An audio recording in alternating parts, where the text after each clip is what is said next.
18లో ఓడిపోయాడు, ఇంట్లో కూర్చున్నాడు. 3 నెలల్లోనే సిగ్గుదప్పి మళ్ళీ పార్లమెంట్లో నిలబడ్డాడు.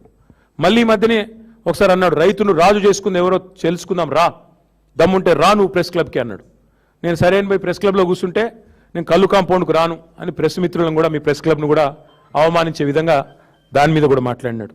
ఇక ఇంకా చెప్పుకుంటే చాలా ఉంది, కానీ నేను మీ అందరితో చేస్తున్న ప్రార్థన ఒకటే. ఇవాళ రేవంత్ రెడ్డి గారి పరిపాలనలో ముఖ్యంగా ఈ మూర్ఖపు ముఖ్యమంత్రి గారి మాటలు వింటున్న రైతులు ఎవరైతున్నారో వారు బాధపడతా ఉన్నారు. ఎందుకంటే వారికి అర్థమైపోయింది ముఖ్యమంత్రి గారికి సభలు పెట్టడం, అది కూడా ఎకరానికి ఒక సభ, ఒక ఎకరానికి రైతు బంద్ వేస్తే దానికి ఒక సభ, సభలు పెట్టడం, రోత మాటలు మాట్లాడడం, బూతులు తిట్టడం తప్ప ఆయనకి ఏమి చేత కాదని అర్థమైపోయింది. ఒకవైపు రైతులు ఏడుస్తున్నారు రోడ్ల మీద పడి, ఆ యూరియా యాప్ తీసేయండి నాయన, ఏమీ దౌర్భాగ్యం, మా దగ్గర కనెక్టివిటీ ఉండదు, స్మార్ట్ ఫోన్లు ఉండయి, ఆ యాప్ ఏంది, దాని లొల్లేందని నిజామాబాద్లో, కరీంనగర్లో రైతులు ధర్నాలు చేస్తున్నారు రోడ్ల మీద. కానీ ఉలుకు లేదు, పలుకు లేదు, కనీసం పట్టించుకున్న నాదుడు లేదు.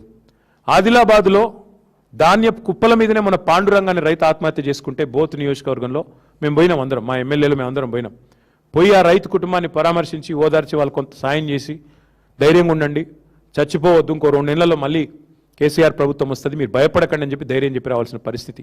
ధాన్యం కుప్పల మీదనే వాళ్ళ రైతులు ఆత్మహత్యలు చేసుకుంటే ఇవాళ పట్టించుకున్న నాదుడు లేడు, పోయి పరామర్శించిన మంత్రి లేడు. మొన్నటిదాకా డైలాగులు కొట్టినాడు ఈయన, ఇదే రేవంత్ రెడ్డి గారు, పెద్ద తీస్మార్ ఖాన్ లాగా కేంద్రం మీద యుద్ధం చేస్తా, ఎట్లా కొనడో చూస్తా, అన్ని గింజలు కొనిపిస్తా చివరి గింజ దాకా అని పెద్ద తీస్మార్ ఖాన్ డైలాగులు కొట్టిండు. సడన్గా ఏమైందో మళ్ళీ ఇప్పుడు మోడీ ఎంత చెప్తే గంతే కొంట, ఎన్ని గింజలు కొనమంటే గంతే కొంట అని ఇప్పుడు బుడ్ర ఖాన్ మాటలు మాట్లాడుతున్నాడు. డైలాగులు ఒకసారి ఏమో తీస్మార్ ఖాన్ లాగా, ఇంకోసారి చేతల కాడికి వచ్చేసరికి మాత్రం బుడ్ర ఖాన్ లాగా తప్పించుకునే పరిస్థితి. వాళ్ళ రైతులు అడుగుతున్నారు, వరి కొనవు, మొక్కజొన్నలు కొనవు, పత్తి కొనవు, ఏది కొనవు, జొన్నలు కొనవు, మరి ఎందుకు నువ్వు ఉన్నది, నీ ప్రభుత్వం ఉన్నది ఎందుకు? గతంలో మీరే కదా అన్నది రేవంత్ రెడ్డి గారు, నువ్వేమన్నా మధ్యలో బ్రోకర్వా, మోడీ కొనకపోతే నువ్వు కొనకపోయేందుకు 10,000 కోట్లు ఇస్తే నేను మొత్తం కొంటా, బోనస్తో సహా ఇస్తాను నువ్వే చెప్తీవి కదా. ఇప్పుడు చేతనైతే లేదా, నడుపొస్తలేదా? అసలు ఇంటెలిజెన్స్ ఉందా నీకు? నీ నీ నీ ప్రభుత్వానికి ఏం జరుగుతుందో కనీసం క్షేత్రంలో అవగాహన ఉందా నీకు? రైతుల్లో ఎంత ఆందోళన ఉందో, ఎంత అలజడి ఉందో తెలుసా? ఎంత తీవ్రమైన ఇరిటేషన్ ఉంది రైతుల్లో. ఎక్కడికక్కడ యూరియా విషయంలో మీరు చేస్తున్న దుర్మార్గాలు, యూరియా ఇవ్వడం చేతగాక. ఒకనాడు కేసీఆర్ గారి పరిపాలనలో ఆటో డ్రైవర్కి ఫోన్ చేస్తే పొలం కాడికి యూరియా వచ్చేది.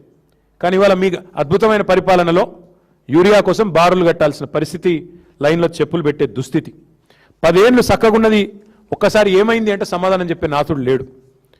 మరి మేము అడిగేది అందుకే, మీకు యూరియా సంచులు తెలియదు కానీ ఢిల్లీకి డబ్బు సంచుల విషయం అందరికి మీరు మోస్తారు బాగా అని తెలుసు.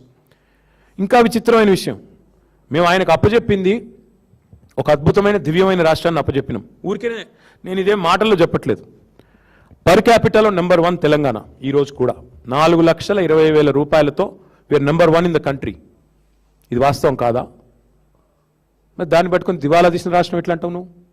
SOTRలో స్టేట్ ఓన్ ట్యాక్స్ రెవెన్యూస్లో నెంబర్ 1 తెలంగాణ, GSDP పెరుగుదలలో నెంబర్ 1 తెలంగాణ. అట్లాగే దర్జాగా ఉన్న రాష్ట్రాలలో, ఎదుగుతున్న రాష్ట్రాలలో నెంబర్ 1 తెలంగాణ. నీకు చేతనైతలేదు. నెంబర్ 1 స్టేట్ ఏమైంది? చివరికి పోయి ఓటుకు నోటు కేసులో నెంబర్ 1 A1కు దొరికిపోయింది. అందుకే ఇవాళ ఏం జరుగుతున్నది, వరుసగా మీ పరిపాలన రాగానే 2 ఏళ్ళు రెవెన్యూ లోటు, మీరు ఇవాళ 2 ఏళ్ళు వరుసగా రెవెన్యూ డెఫిసిట్. తగ్గుతూ ఉన్నాయి, అన్నీ తగ్గుతున్నాయి. నేను ఆయన మాట్లాడుతుంటే ఇంకా ఆశ్చర్యం అనిపించింది నాకు. అన్ని రంగాలలో ఆయన ఏదో దివ్యంగా నడుపుతున్నట్టు ఆయన మాట్లాడుతుంటే, ఇవాళ మొత్తం GSTలో down, stamps and registrations down, motor vehicles sales tax down, అన్ని రంగాలలో వైఫల్యం నీది కదా.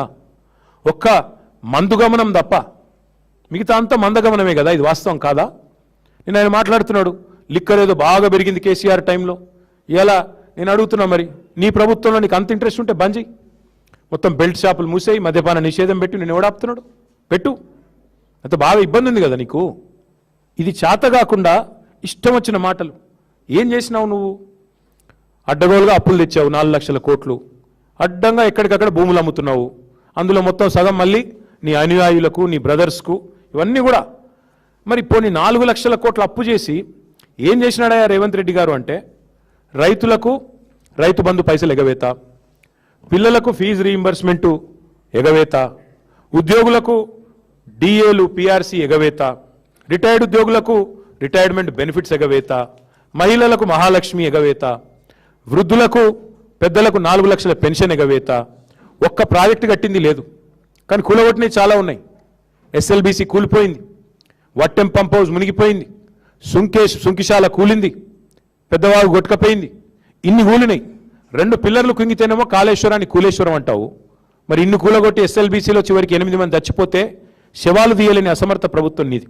అందుకే నేను రేవంత్ రెడ్డి గారికి చివరిగా చెప్పేది ఒకటే, మీరు ఎంత ఏడ్చినా ఎంత గగ్గోలు పెట్టినా తెలంగాణ ఇవాళ దేశానికి అన్నపూర్ణగా అవతరించింది అంటే దానికి కారణం కేసీఆర్ గారి సమర్థ నాయకత్వం, తెలంగాణ రైతు కష్టం. తెలంగాణ రైతు ఇవాళ పంజాబ్ని హర్యానాను తలదన్నే విధంగా పంటల ఉత్పత్తిలో నంబర్ 1గా నిలబెట్టింది. ఎందుకు? కేసీఆర్ గారు చేసిన ప్రయత్నం వల్ల. రైతు చల్లగా ఉండాలని చెప్పి కేసీఆర్ గారు అప్పు చేసినా, 2,80,000 కోట్ల అప్పు చేసినా కేసీఆర్ గారు రైతు మీద 5 లక్షల కోట్ల పెట్టుబడి పెట్టిండు 10 ఏళ్లలో.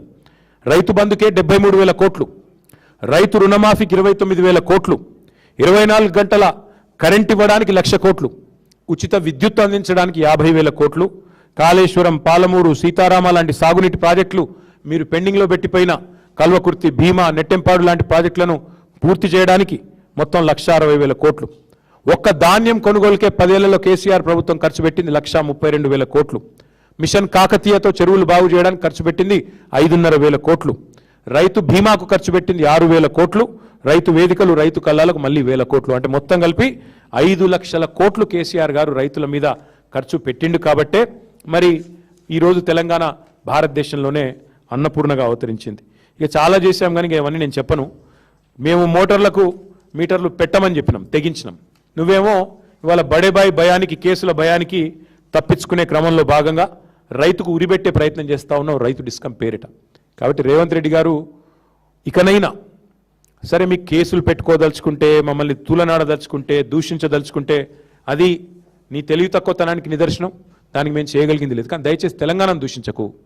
తెలంగాణ ముఖ్యమంత్రిగా ఒక సిరి సంపదలు కలిగిన ఈ రాష్ట్రాన్ని, కష్టపడే ప్రజలున్న ఈ రాష్ట్రాన్ని దయచేసి మాటలతో, సూటిపోటి మాటలతో మరి అందరి ఆత్మస్థైర్యాన్ని దెబ్బతీసే విధంగా, అన్నదాతల ఆత్మస్థైర్యాన్ని దెబ్బతీసే విధంగా మాట్లాడవద్దని కోరుతూ, మరి నిజంగా కూడా నీకు చిత్తశుద్ధి ఉంటే we're ready for your challenge అన్నావు కదా నిన్న.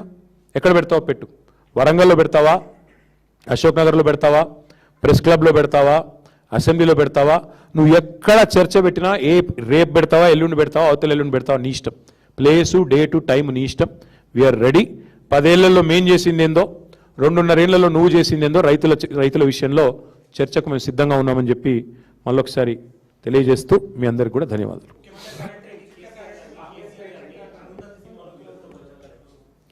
ఎట్లా చూస్తాం బ్రదర్, బాహుబలి సినిమాలో చివరికి బల్లాల